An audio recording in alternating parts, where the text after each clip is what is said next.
Welcome to the More We Know channel. Okay, so today we're looking at a deeply concerning, honestly kind of baffling contradiction. It's shaping how an entire generation views a massive, life-threatening crisis.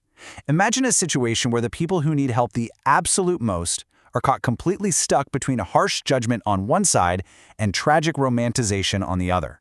So what exactly is this crisis, and why is it just so badly misunderstood?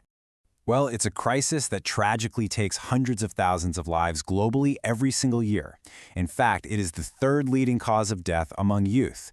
We are talking about suicide.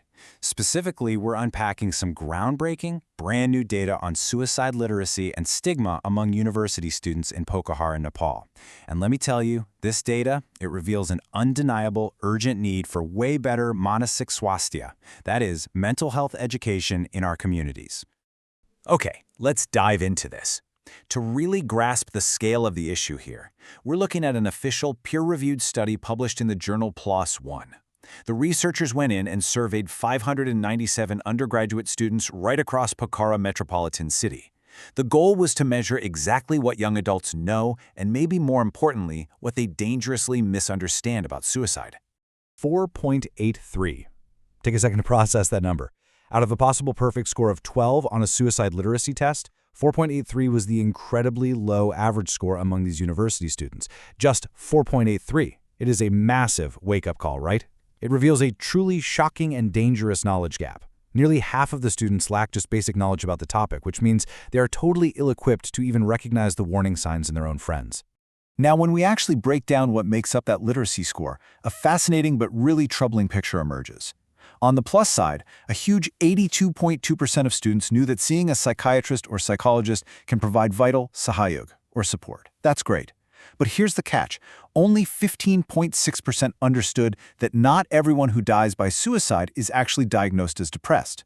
So they know therapy helps, sure, but if you're out there only looking for classic textbook depression, you're going to completely miss the other fatal warning signs. And this brilliantly illustrates a really deadly paradox. We're seeing a direct clash between stigma and glorification. Check this out. On one side, over 40% of the students stigmatize suicide, using words like pathetic, immoral, or cowardly. But then, on the extreme opposite end of the spectrum, over 60% romantically glorified it. They called it strong, brave, or dedicated. There's absolutely no middle ground here. One extreme drives vulnerable people into hiding and shame, while the other tragically encourages the act. So it begs the question, who is most vulnerable here? Well, the demographic divides are pretty stark. Female students actually showed higher overall literacy, but they reported much higher feelings of isolation. Male students, on the other hand, showed a way greater tendency to glorify the act. And academically speaking, third-year students saw the highest spikes in both isolation and glorification. It really just goes to show how that intense academic pressure cooker seriously impacts mental well-being as you get deeper into your degree. Now, what's really interesting about this slide is that it's actually not all grim news. The study pinpointed some incredibly powerful protective factors.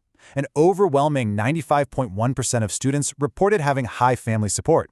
Having robust parivar, that strong family support, and high self-esteem acts like a literal shield against all that stigma and isolation we just talked about.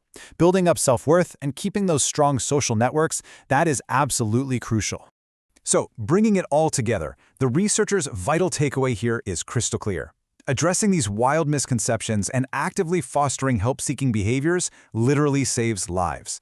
We urgently, desperately need targeted support and literacy programs in our educational institutions to completely shift how our samaj, our society, approaches this topic. The equation is incredibly simple. The more we know, the more lives we save. So I'll leave you with this. If a simple, honest conversation can dismantle both stigma and glorification, what step will you take today to change the manasik swasthya narrative in your own community?